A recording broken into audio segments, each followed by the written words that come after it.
Alors pour planter une clématite en pleine terre, il faut bien évidemment une clématite tout d'abord. Après, vous prenez un seau, une bêche, une paire de ciseaux, des cailloux, un terreau spécial plante grimpante et clématite, de l'écorce, un arrosoir d'eau et sans oublier bien sûr la tuile. Alors j'ai voulu habiller cet érable jaune avec une clématite. J'ai choisi d'abord dans la collection clématite pour planter dans les arbustes et j'ai simplement après choisi la couleur qui me faisait plaisir pour associer dans cet érable.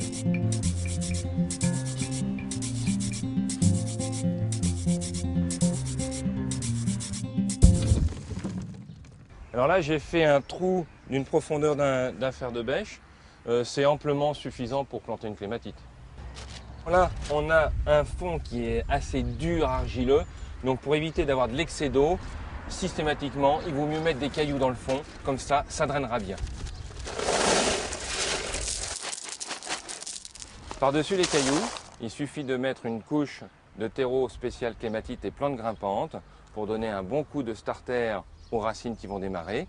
Ce terreau est composé de matières bio, spécialement drainantes et bien nourrissantes. C'est vraiment le terreau parfait pour cette plante-là.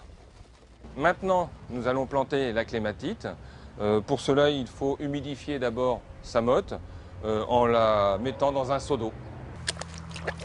Une fois trempée, je repose la clématite à côté et j'attends bien qu'elle s'égoutte comme il faut. Alors maintenant, la clématite est bien égouttée. On peut la planter. Je couche bien les tuteurs et je fais glisser le pot pour le retirer. Je pose la clématite au fond du trou. Alors maintenant, la clématite est posée dans le fond du trou.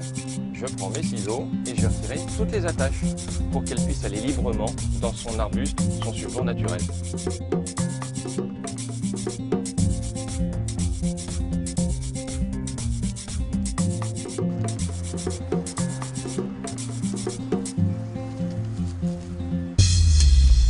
Alors maintenant, je mets la motte à l'horizontale, complètement à l'horizontale.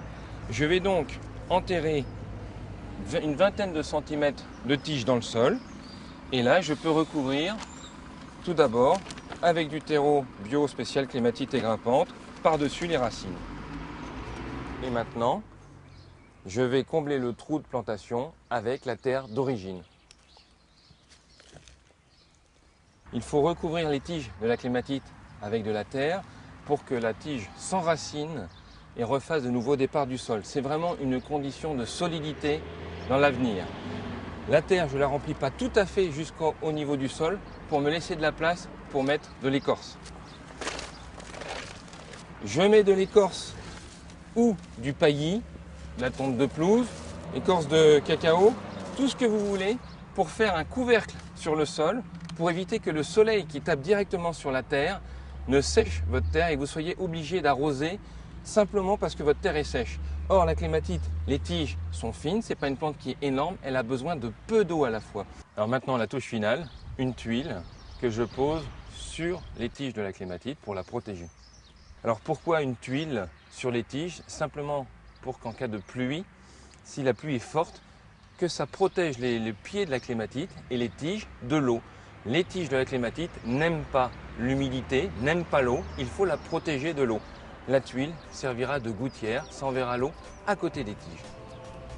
Pour l'arrosage, il est toujours préférable d'arroser à côté, mais jamais sur les tiges directement, jamais sur le pied. Et là, c'est le cas ici. Eh bien, j'arrose à côté des tiges.